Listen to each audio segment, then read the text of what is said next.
Some of these trains look like movie props. Others look completely impossible to exist on real tracks. Strange shapes, experimental engines, bizarre wheel layouts, and designs that seem to break every rule of rail engineering. But they're not fake. They weren't concepts. They actually ran, carrying passengers, hauling cargo, and shocking everyone who saw them. Built in an era when engineers experimented without limits, these machines pushed rail technology into the unknown. Get ready to discover 10 weirdest old-school trains you won't believe exist. Real locomotives so strange, they feel like glitches in railway history. Number 1. Pilatus Railway. The Pilatus Railway is not just unusual. It is an outright defiance of what traditional railways are supposed to be capable of. Opened in 1889, this Swiss mountain railway still holds the title of the steepest cogwheel railway in the world, with a maximum gradient of 48%.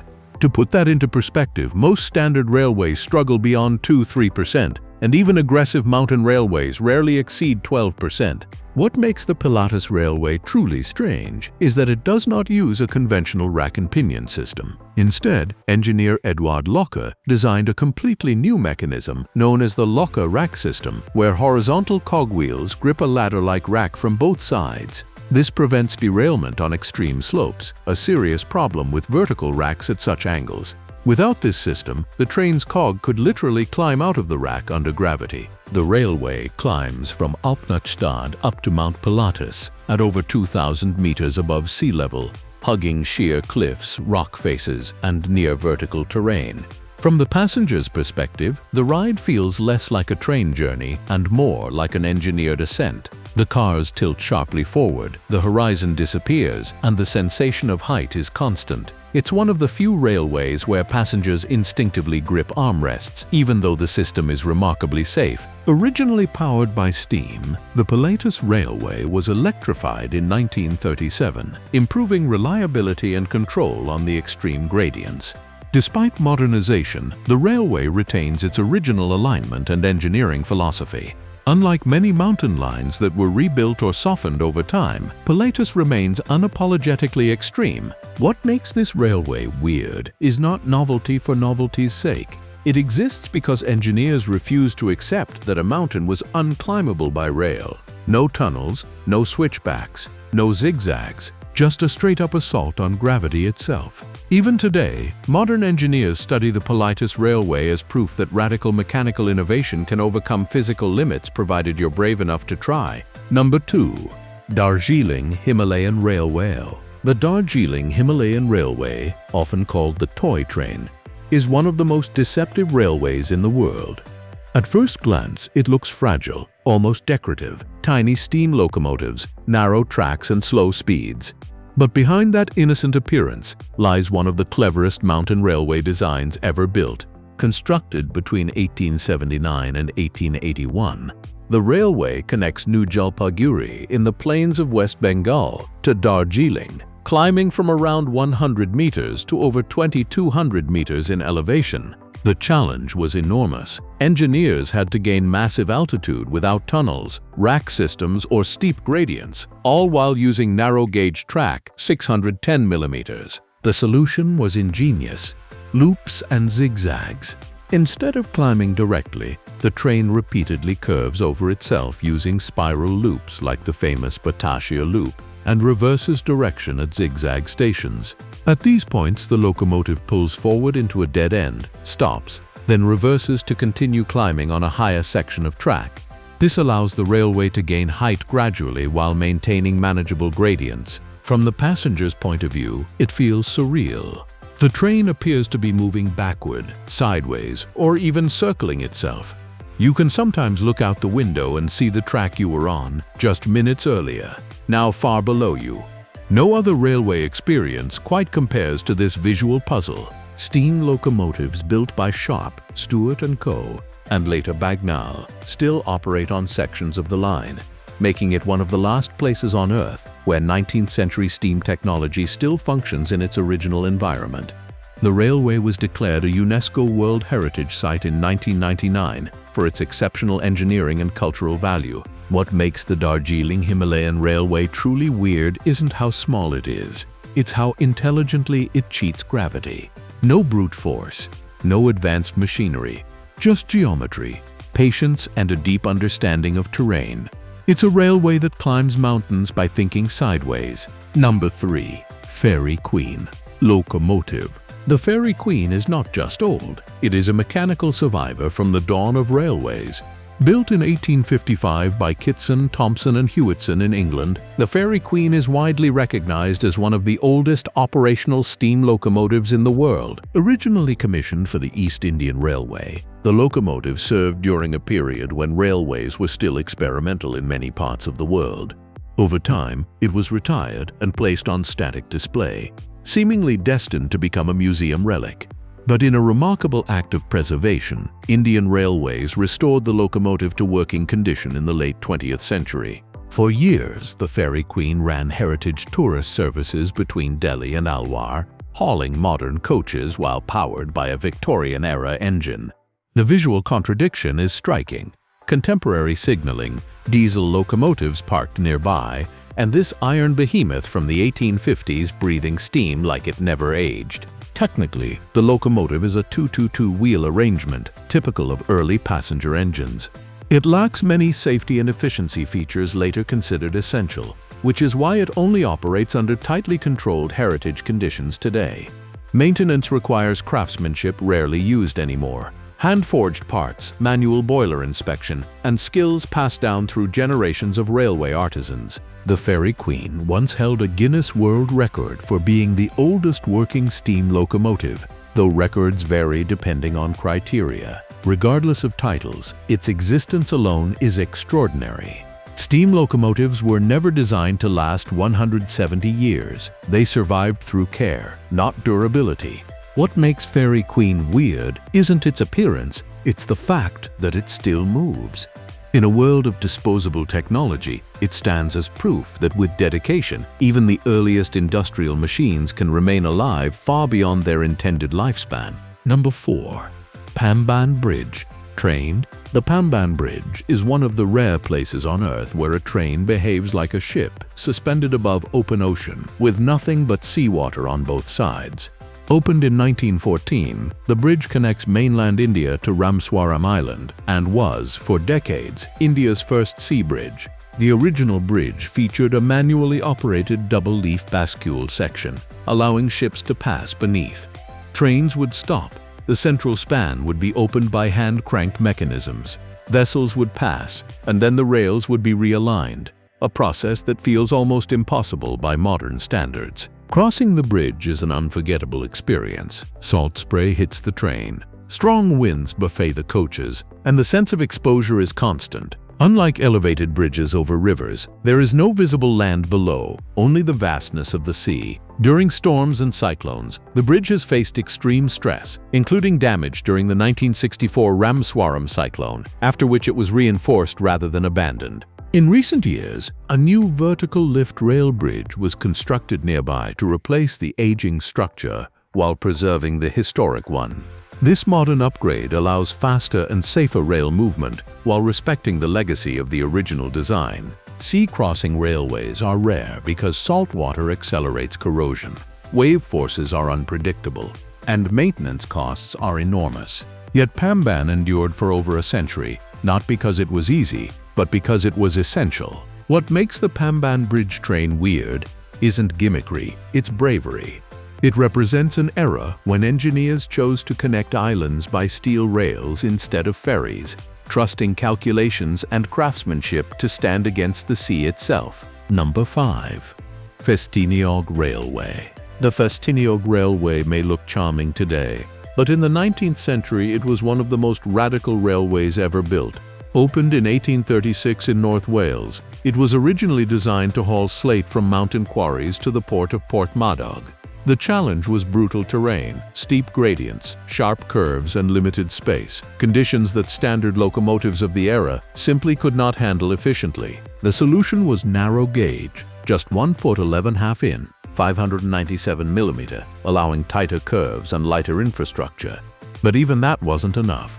As loads increased, conventional steam locomotives struggled with traction and stability. Instead of widening curves or flattening the land, engineers took a different approach. They reinvented the locomotive itself. Enter the Fairlie locomotive, an articulated steam engine designed by Robert Francis Fairlie. These machines were unlike anything seen before. The double Fairlie had two powered bogies, one at each end, with a central boiler and cab. This meant power was distributed evenly, allowing the locomotive to pull heavy loads while negotiating extreme curves without losing grip. To observers, these engines looked strange, almost symmetrical, with no clear front or back. They vented steam from both ends and produced a distinctive mechanical rhythm, unlike standard locomotives. But they worked extremely well. The Ffestiniog Railway became a proving ground for narrow-gauge steam technology. Engineers from across the world visited to study its methods, and its influence spread to mountain railways in India, South America, and Africa. What was once considered a local industrial oddity became an international engineering reference. Passenger services were introduced later, and the line survived closures that killed many industrial railways. Today, it operates as a heritage railway, but its importance goes far beyond tourism. The Ffestiniog Railway proved that railways did not need to follow one rigid design philosophy. They could adapt radically to geography. What makes this railway weird is not just how it looks, but what it represents. A place where engineers broke the rules and invented something entirely new and changed railway history in the process. Number 6. Schienenzeppelin. Few trains look as unbelievable as the Schienenzeppelin.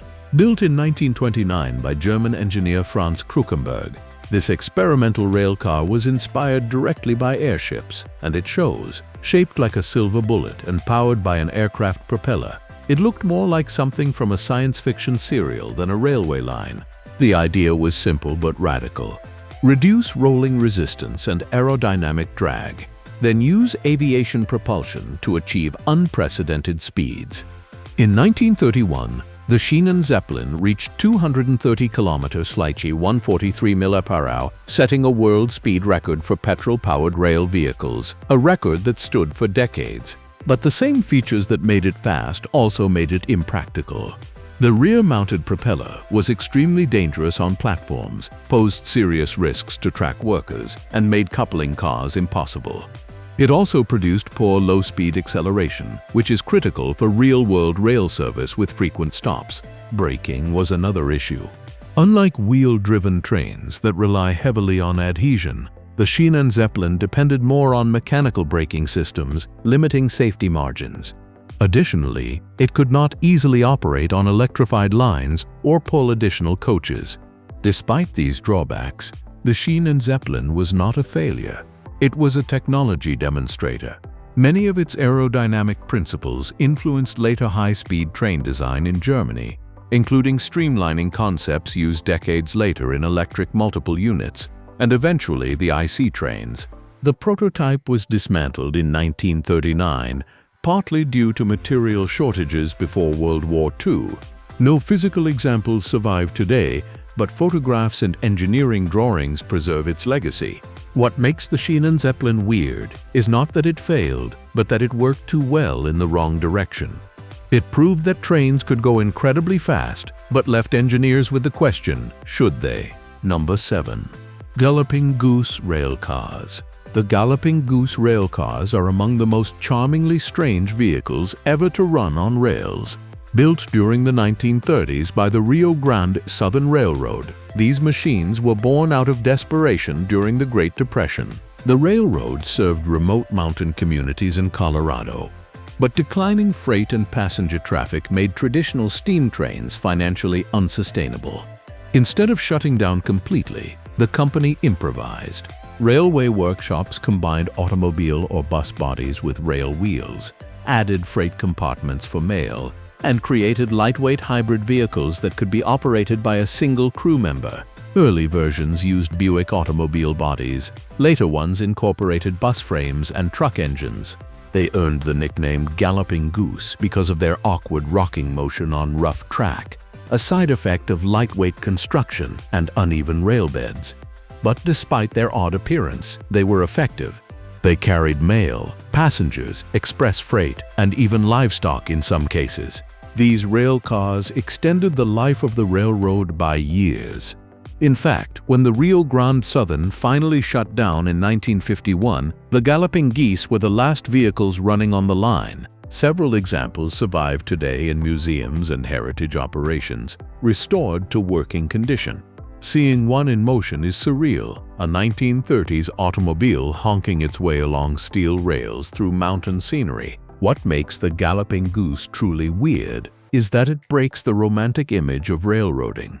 No polished brass, no roaring steam engines, just raw, improvised survival. Proof that railroads weren't always about grandeur, but about keeping communities connected at any cost. Number 8. Micheline rubber-tired rail cars. In the early 20th century, comfort was becoming as important as speed, and no company understood ride quality better than Michelin. That insight led to one of the strangest railway experiments ever attempted, the Micheline. Developed in the 1930s, the Micheline replaced traditional steel wheels with pneumatic rubber tires. The promise was enticing: quieter operation, smoother rides, and better grip on poor quality track. Several versions were built and tested in France, with others exported to colonial railways in Africa and Asia. Visually, Micheline rail cars looked alien. Low-slung bodies riding on multiple small tires per axle, sometimes dozens per car to distribute weight. Passengers reported exceptionally smooth journeys compared to steel-wheel trains of the time. But the drawbacks were severe.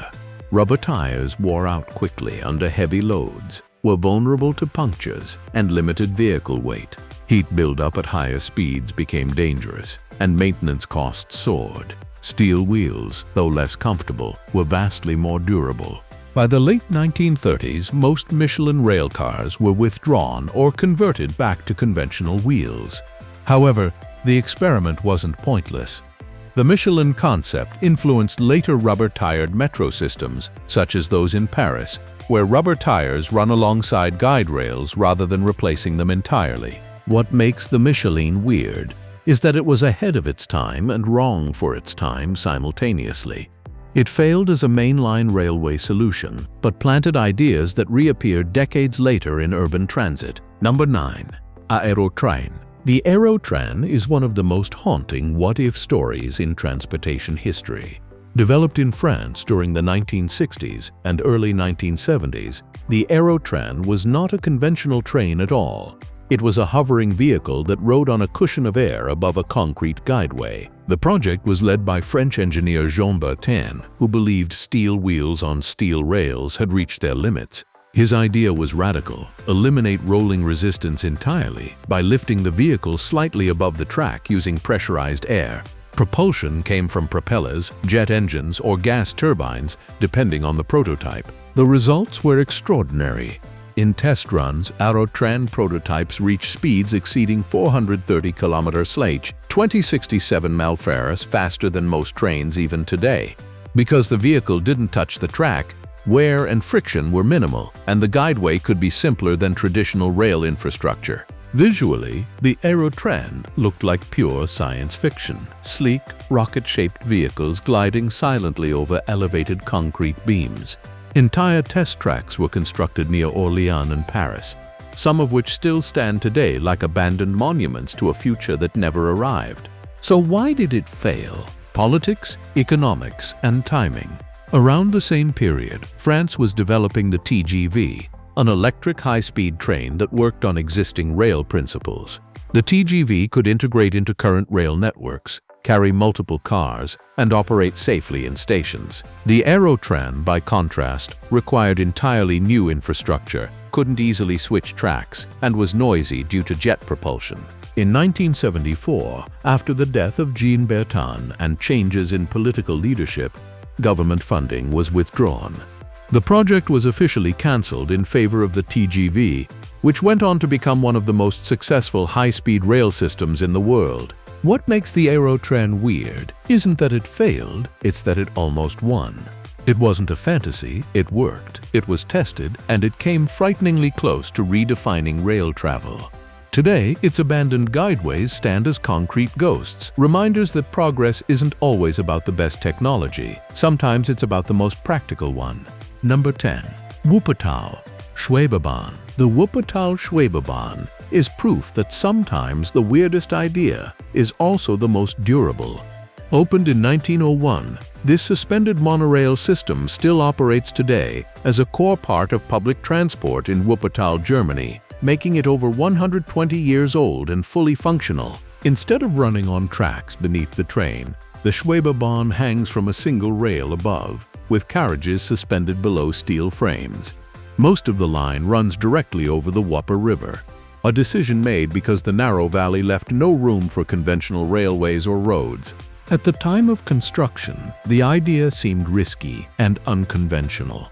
Critics doubted passengers would trust a train dangling above water, but the system proved remarkably stable, efficient, and safe. Electric power, simple mechanics, and a protected guideway allowed it to operate independently of street traffic, a massive advantage in an industrial city. Riding the Schwebebahn feels uncanny even today. Streets, rooftops, and riverbanks slide past beneath your feet. The sensation isn't speed, it's exposure. You're not enclosed in tunnels or fenced by platforms, you're floating through the city. The system became world famous in 1950 after a publicity stunt went wrong, when a young elephant named Tuffy jumped from the train into the river below, an incident that oddly reinforced the system's fame rather than damaging its reputation. Unlike many experimental transit systems, the Schwebebahn never became obsolete. It has been modernized multiple times, with new rolling stock introduced in the 21st century, while retaining the original alignment and concept. What makes it weird isn't just that it hangs, it's that it works so well. While countless futuristic transit ideas came and went, this upside-down train quietly carried millions of passengers year after year. The Schwebebahn proves a rare truth in engineering history. Sometimes the strangest solution isn't a temporary experiment, it's the one that lasts the longest. So that's it for today. If you like this video, then please hit the like and subscribe button for more videos. Thanks for watching.